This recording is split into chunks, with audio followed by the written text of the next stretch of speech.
Well, guys, it has never been more over than it is right now. A shocking result, and I think a bit of a wake up call for me because I've been going for the classic strategy of picking the favorites, which you would think that would be good. But unfortunately, that has not worked out at all. Torgy, the only kind of saving grace here, but the entire thing, a write off. So I'm going to move to my more favored strategy, which is taking some risks, having some fun, and listen, if it works, it works. If it doesn't, whatever, I've won a lot already.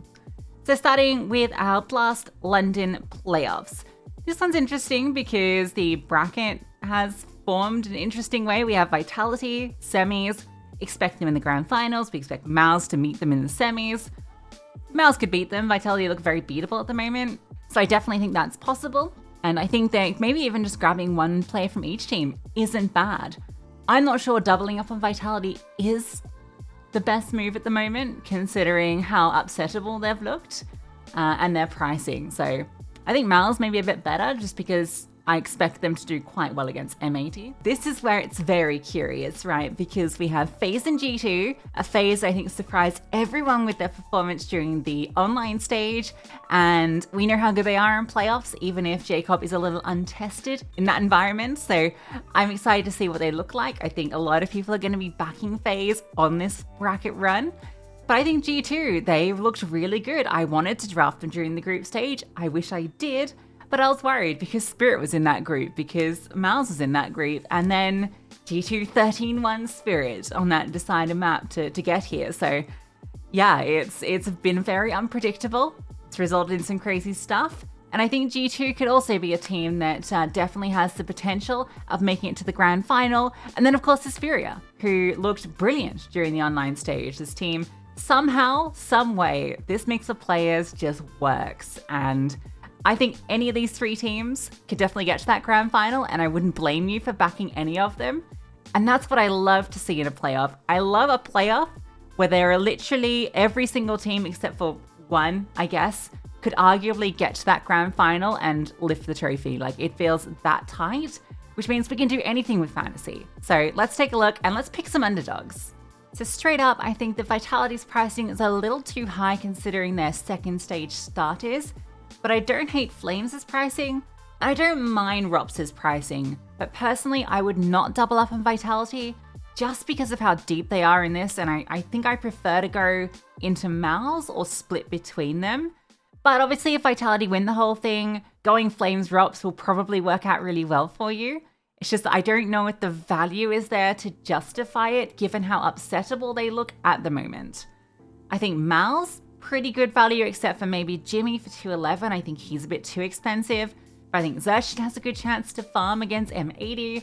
Spinks does well in playoffs, and Torchy is always a safe bet. And then Berlin's pretty cheap and also played pretty good during the group stage. Furia, I think pricing looks pretty decent on them, especially players like Yakinda for 198, who has two really great role activations. I think the only player I'm not super keen on is Fallen, only because Yakinda's only a little bit more expensive and is better on the rolls, and I think obviously better on performance usually. But I like all of their pricing, to be honest. I don't know if I'd go Molotov just because I'm a little worried about Furia, and again, it's a second stage team, but I like Yaki and then one of the two Fangs. FaZe and G2, both of these guys have ridiculously cheap pricing. We've got Brokey 195, insane during the online stage. We have Frozen 208. Again, best rated player on this team. 208 is a bargain for FaZe. Heavy God 203. This guy was a standout during the groups. Malbs 190, also really good online. And again, great on headshot machine roll. Even Hunter for 182 is like a bargain IGL.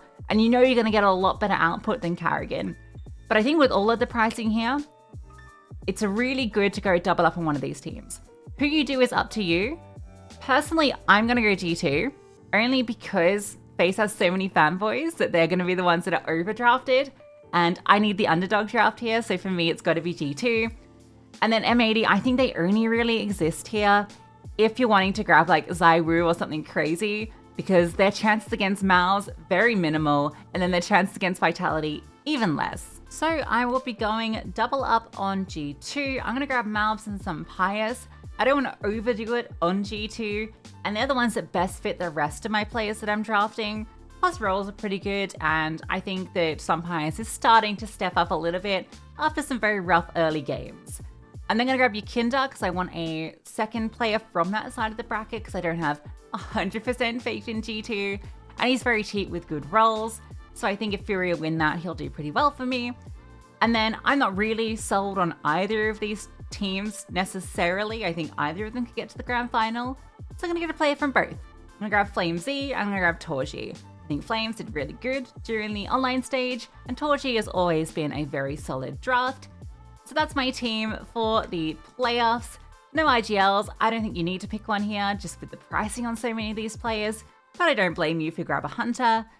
Let me know what you're doing, let me know if you are doing anything crazy, and as always, good luck.